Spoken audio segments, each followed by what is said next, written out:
Food and fun టేల్స్కి స్వాగతం. ఈరోజు మీ ముందుకి ఓ మంచి అన్న ఆదర్వుతో వచ్చానండి. అదేనండి, కొర్రల్లోకెల్లా రాజు రారాజు వంకాయ కదండి.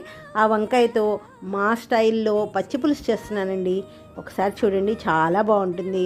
వంకాయ శుభ్రంగా కడిగేసుకొని వాటికి పైన కొంచెం నూనె రాసేసి స్టవ్ మీద ఒక గ్రిల్ లాంటిది పెట్టేసుకొని ఆ గ్రిల్ మీద ఈ వంకాయల్ని అటు ఇటు తిప్పుకుంటూ లోపలంతా ఉడికేటట్టుగా మొత్తం కాల్చేసేసుకొని ఆ కాలినవి తర్వాత తీసి పక్కన పెట్టేసుకొని దానిపైనే పచ్చిమిరపకాయలు ఎండుమిరపకాయలు రెండు కాల్చుకొని పక్కన పెట్టేసుకున్నానండి. ఇప్పుడు వంకాయల మీద ఆ కాలిన పొట్టంతా తీసేసి శుభ్రంగా కడిగేసి దాని లోపల ఏమైనా పుచ్చులు ఉన్నాయేమో చూసేసుకొని ఆ గుజ్జునంతా ఒక బౌల్లో వేసేసుకొని దాంట్లోనే ఈ కాల్చిన ఎండుమిరపకాయలు పచ్చిమిరపకాయలు కూడా కలిపి పిసికేసి దాని మీద రుచికి సరిపడా ఉప్పు,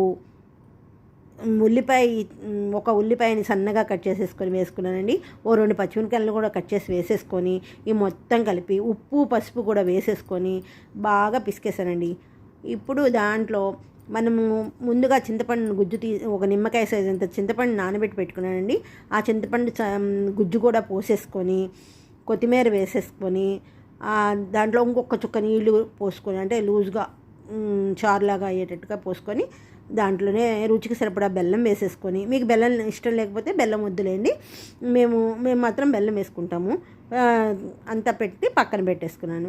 ఇప్పుడు బాండీ పెట్టుకొని తిరగమాత గింజలు వేసి ఎండుమిరపకాయ వేసి ఇంగువ కరివేపాకు వేసేసుకొని ఆ తిరగమాత అంతా ఈ పులుసులో పోసేసుకొని మొత్తం కలిపేసి బాగా కలిపిన తర్వాత వేడివేడి అన్నంలో ఈ పులుసు వేసుకొని వంకాయ పులుసు తింటే ఉంటుందండి. 25 ముద్దలైనా తినేయచ్చండి మనం, అంత బాగుంటుంది. ఈ వంకాయ లేకుండా ఏ పెళ్ళిళ్ళు జరగట్లేదు. అలాగే ఈ వంకాయతో ఎన్ని రకాలు చేసుకున్నా మనకి తనివి తీరదు, చాలా బాగుంటుంది. ఈ వంకాయ పచ్చిపులుసు మీకు నచ్చిందా అండి? దీంతో అప్పడాల్లో నలుచుకొని తింటే అద్భుతం అండి. మా ఛానల్ మీకు నచ్చినట్లయితే షేర్ చేయండి, సబ్స్క్రైబ్ చేసుకోండి, లైక్ చేయండి. బాయ్.